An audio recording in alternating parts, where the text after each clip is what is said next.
안녕하세요. 렌터의 오디오 책방 렌터입니다.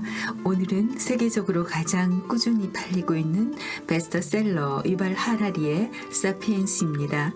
출판사는 김영사, 옮긴이는 조현욱, 책 페이지는 636페이지, 책 가격은 22,000원입니다. 제가 2022년 12월 서점 갔을 때 이 책 10주년 발간 기념 책자가 나왔어요. 그리고 띠지가 붙었는데 전 세계에서 2,100만 부, 국내에서 100만 부, 글로벌 베스트셀러로 되었습니다. 많이 팔린 책이 꼭 좋은 책은 아니지만 장담하건대 유발 하라리의 사피엔스는 앞으로 많은 분야에서 필독서이면서 스테디셀러가 될 것입니다. 한국판 책을 출간한 김영사 출판사에서는 원칙적으로 낭독을 허락하지 않아요. 그래서 오늘 렌토의 오디오 책방 렌토는 감상문으로 사피엔스를 요약하면서 여러분과 소통하겠습니다. 사피엔스는 크게 4부로 나뉘어져 있습니다. 1부가 인지혁명, 2부가 농업혁명, 3부가 인류의 통합, 4부가 과학혁명입니다. 학교에서 이미 농업혁명과 산업혁명이라는 말은 들어봤는데요. 인지혁명이라는 말은 유발 하라리의 독창적이면서도 역사에 대한 새로운 시각을 제시하고 있습니다. 사실 이 책은 물리학과 화학, 생물학과 인문학, 문화사와 역사가 통합되어 있는 책입니다.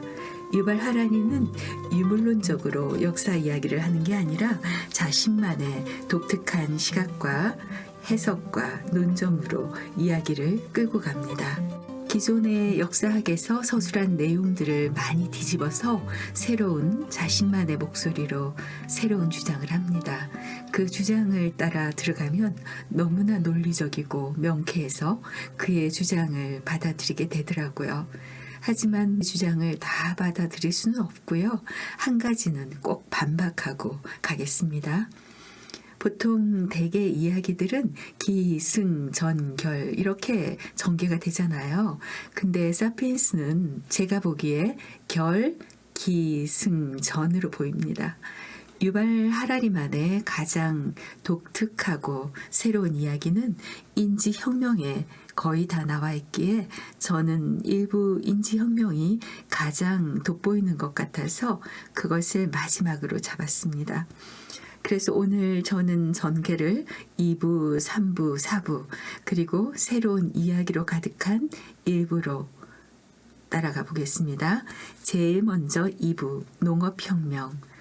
우리가 학교 다닐 때 농업혁명은 구석기를 벗어나면서 신석기에 이르러 농사를 짓기 시작했고 유목민의 삶에서 벗어난 사람들이 주거가 안정되기 시작했다고 알고 있는데요.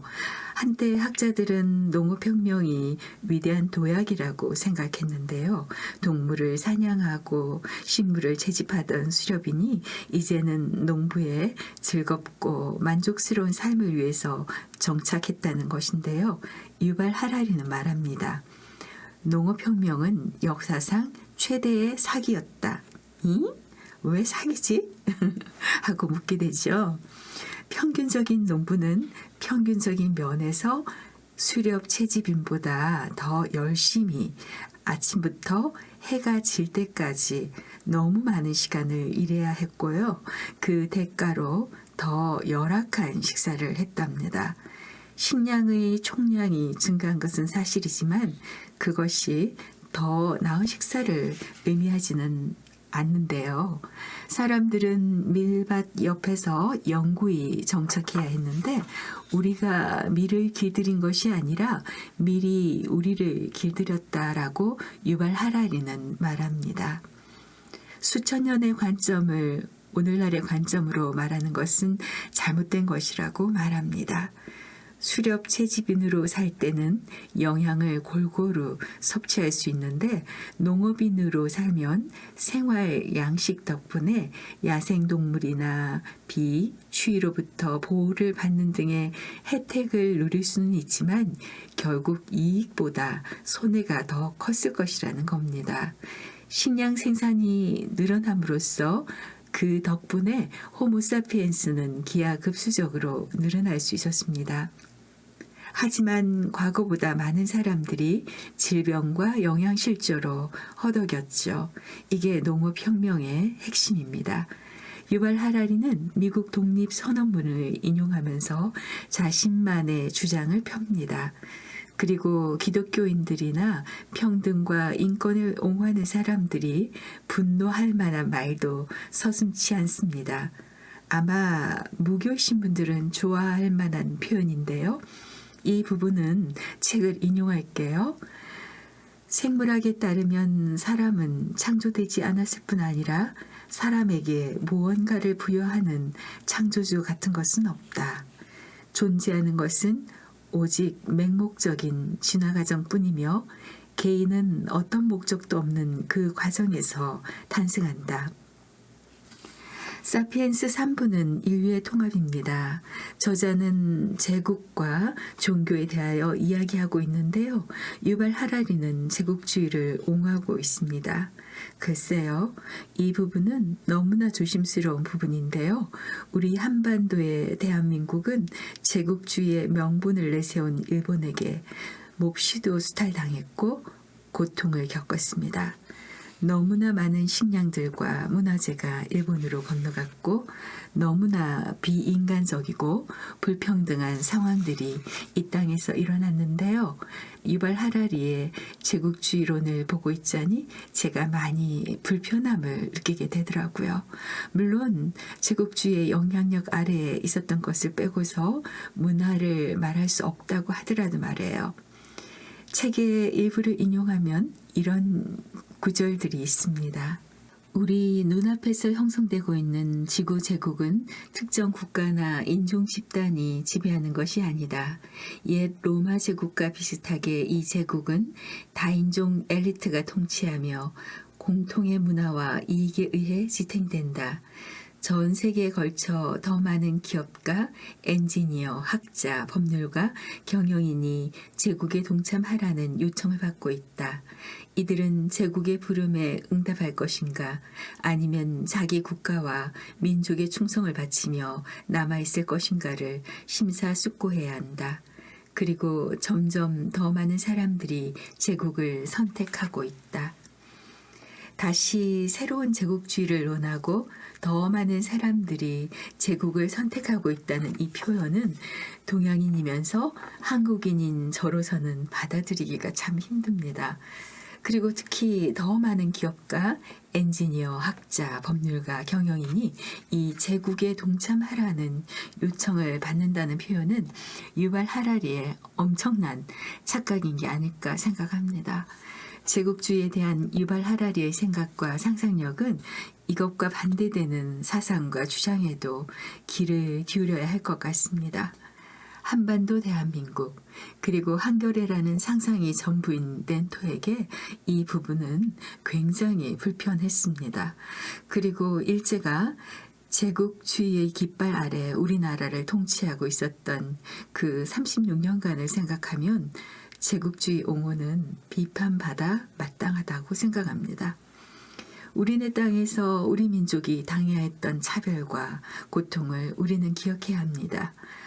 사피엔스라는 책에서 이 부분이야말로 오게티처럼 느껴지는 부분이었습니다. 제4부 과학혁명입니다. 과학혁명을 출범시킨 위대한 발견은 인류는 가장 중요한 질문들에 대한 해답을 모른다는 발견이었습니다. 현대과학은 과감히 죽음의 문제에 돌입하였습니다. 근대 과학은 유럽 제국 덕분에 번창할 수 있었습니다. 무엇이 현대과학과 유럽 제국주의 사이의 연대를 구축했을까요? 과학자와 정복자는 둘 다 무지를 인정하는 데서 출발했습니다. 이들은 저밖에 무엇이 있는지 나는 모른다고 말했습니다. 이들은 둘 다 밖으로 나가서 새로운 발견을 해야겠다는 강박을 느끼고 있었지요. 근데 유럽인들에게 제국 건설은 과학적 프로젝트였고 과학이란 분과를 건설하는 것은 제국의 프로젝트였습니다. 과학과 제국, 일약 성공 뒤에는 중요한 힘 하나가 숨어 있는데요. 자본주의입니다. 만일 돈을 벌려는 사업가들이 없었더라면 콜럼버스는 아메리카에 도달하지 못했을 것이고 제임스 쿡은 호주에 도착하지 못했을 것이며 닐 암스트롱은 달 표면에 그 작은 발자국을 남기지 못했을 것이라고 말합니다. 돈은 제국 건설과 과학 진흥에 필수적이었지요. 자, 이 모든 과정들을 거치면서 제국은 은퇴를 합니다. 1945년 지구의 4분의 1을 지배했던 영국이 그나마 평화와 질서를 보이면서 은퇴를 합니다. 그 제국의 자리는 많은 독립국가들이 차지했습니다. 물론 분쟁 지역에서 수십만 명이 희생되기도 했습니다.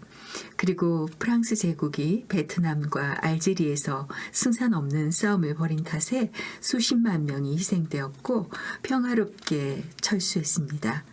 1989년 소련이 붕괴되었고요. 이제 평화의 시대가 도래합니다. 유발 하라리의 사피엔스가 2014년에 쓰였을 때는 세계가 평화로울 때였죠. 그래서 그의 말대로 상대적으로 밝은 접근법을 취하고 있습니다. 유발 하라리는 마지막 부분에서 횃불을 치켜들고 그 횃불이 우리 자신을 볼 수 있게끔 그래서 이렇게 사피엔스가 흘러와서 이토록 온갖 문명의 이기와 풍족함 속에서 삽니다. 불멸을 꿈꾸는 프로젝트와 연구도 한창입니다. 그래서 우리는 어떤 존재가 되고 싶은가가 아니라 우리는 무엇을 원하고 있는가를 깊이 고민할 타이밍입니다. 이제 1부 누구도 하지 않았던 새로운 시각, 인지혁명으로 가겠습니다.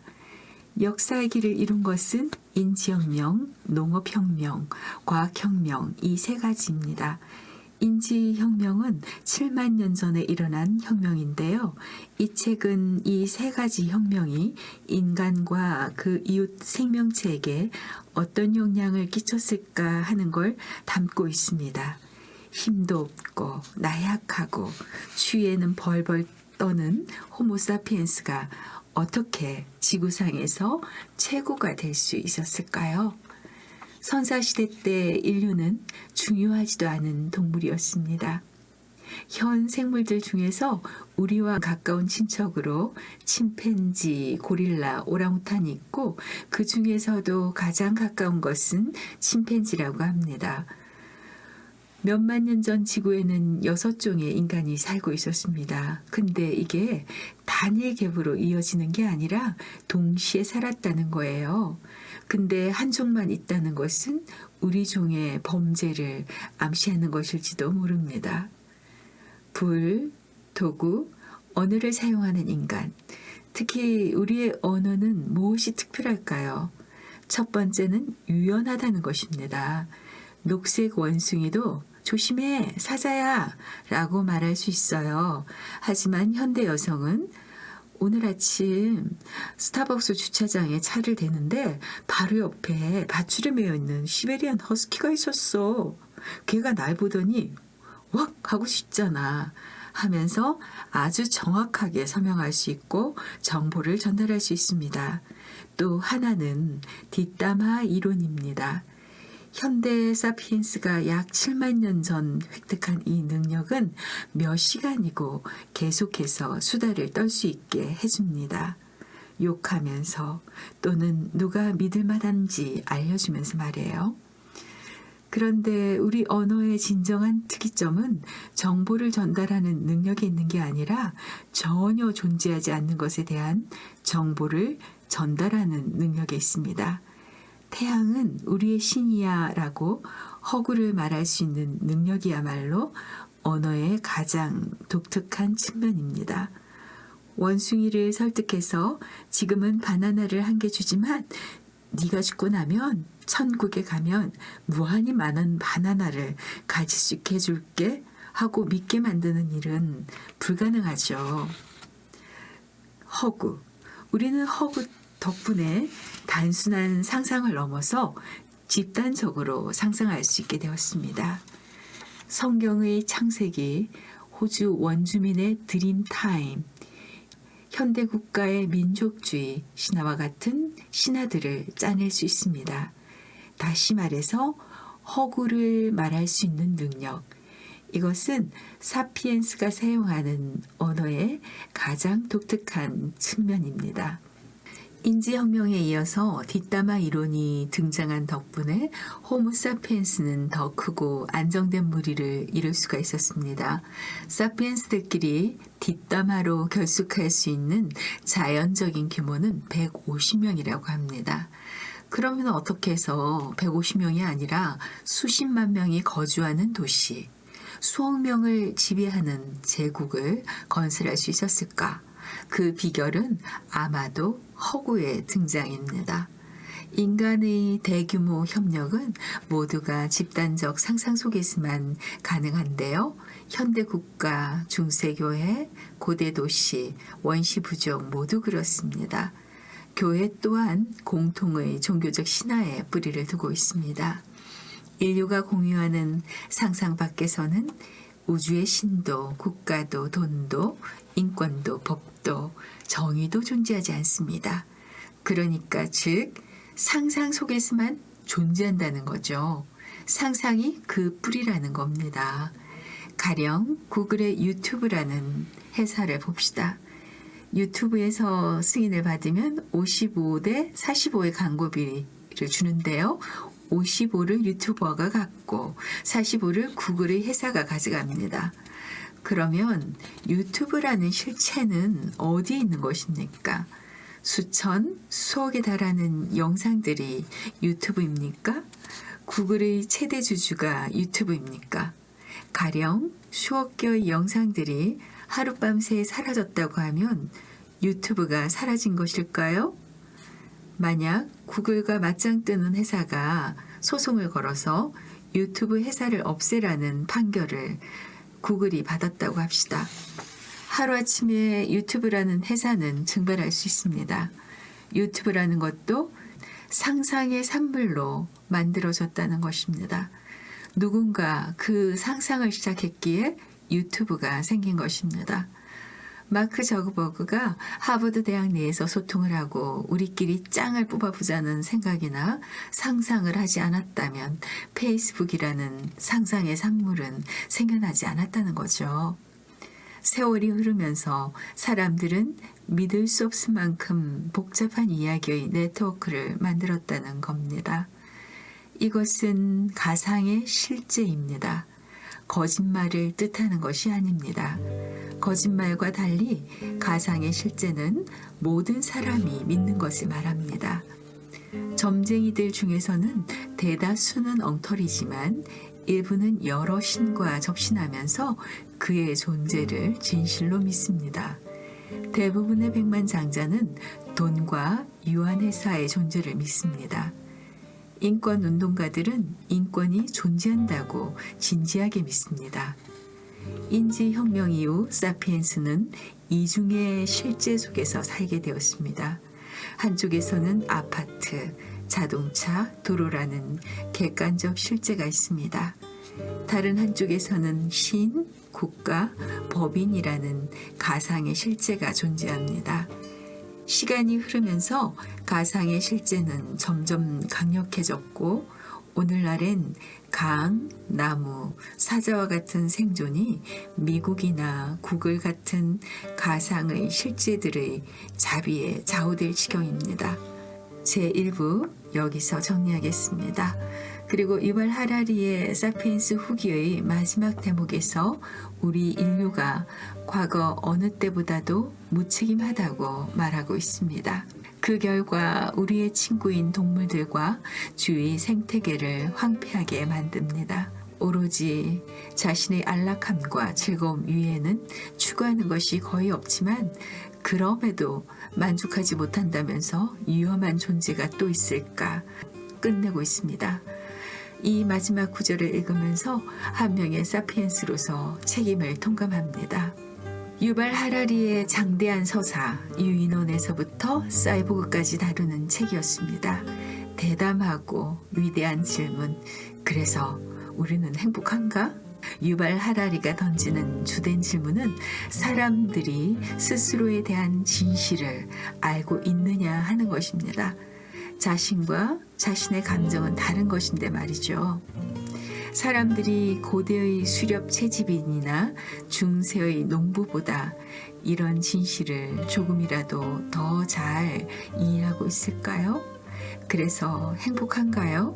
렌토의 오디오 책방 44화 유발 하라리 사피엔스였습니다.